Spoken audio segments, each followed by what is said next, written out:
Okay, we're not going to be that serious. Happy Halloween and happy Monday. Jeremy Larkin here. I know I look a little bit different, but I've been working on this mullet for some time, okay? We are so pleased to bring to you this week a very special 5-part series. This is part 1 of 5, and the series is titled Real Estate Halloween. 5 nightmares that keep me up at night, okay? So what we're hoping is that we do something that is fun enough for you folks that we will be in costume every day, and we hope it's good enough that you'll come back. If not for the content, at least for the costumes, because tomorrow will be something different, and Wednesday, Thursday, and Friday. So this is Halloween week. We're going to start off with part 1 of Real Estate Halloween, 5 nightmares that keep me up at night. By the way, this is brought to you by our friends at McKenzie Tank Lines, who remind you to use ear and eye protection when operating heavy equipment. Thank you. So I want to go ahead and pop up onto the board, folks. Part 1, short sales. Okay.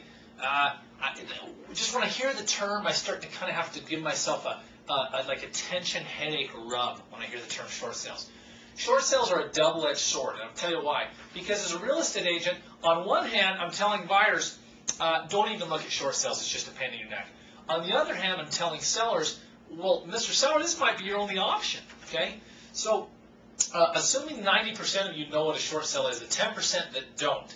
Short sale is when a seller has to sell their home for less than they owe the bank. And you can appreciate that if I owe Bank of America $200,000 and my house is only worth $150 and I sell it, that's a problem, okay? And they're asking permission to do so.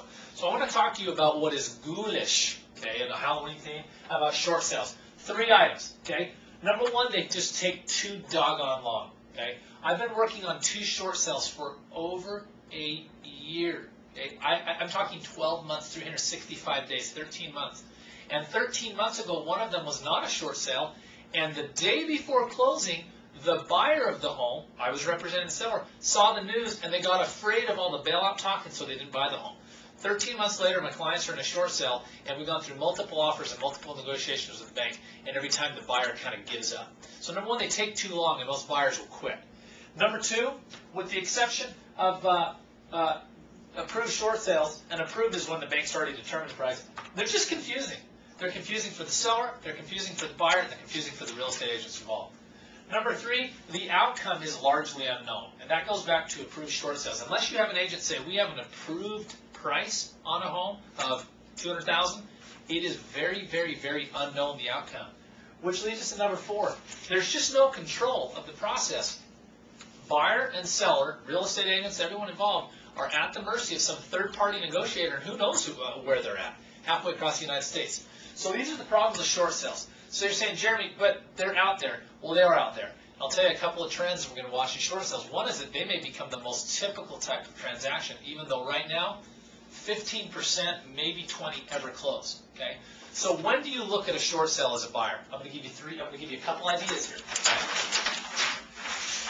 Okay? Number 1, when time is not an issue. Okay. When you truly, you're not only not in a hurry, you don't care about the time. Okay. Assuming time's not an issue. Number 2, when you are open to keep looking at other homes. I suggest as a buyer, when you write a short sale offer, you keep looking at other homes along the way, because the one you wrote an offer on, it may never be approved. It may go on for 13 months, right? And number 3, only when the listing agent is an experienced short sale agent. And what I mean by that is, lots of people can list short sales. Anyone can list a short sale.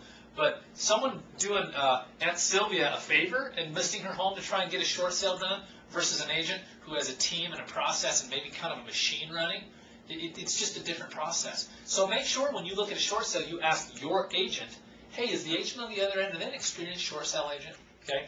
Last thing I want to share with you is 3 trends to watch for in 2010. Okay.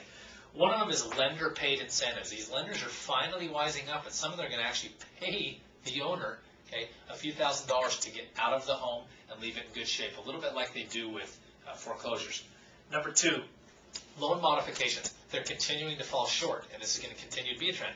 I'm talking 65% of people who get a loan modification are in trouble again less than 6 months later. Okay, so we're treating the symptoms, not the disease. And the last trend is promissory notes.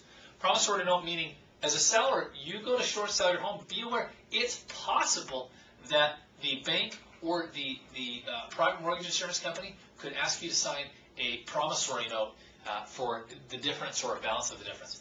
Those are the trends to watch for in 2010.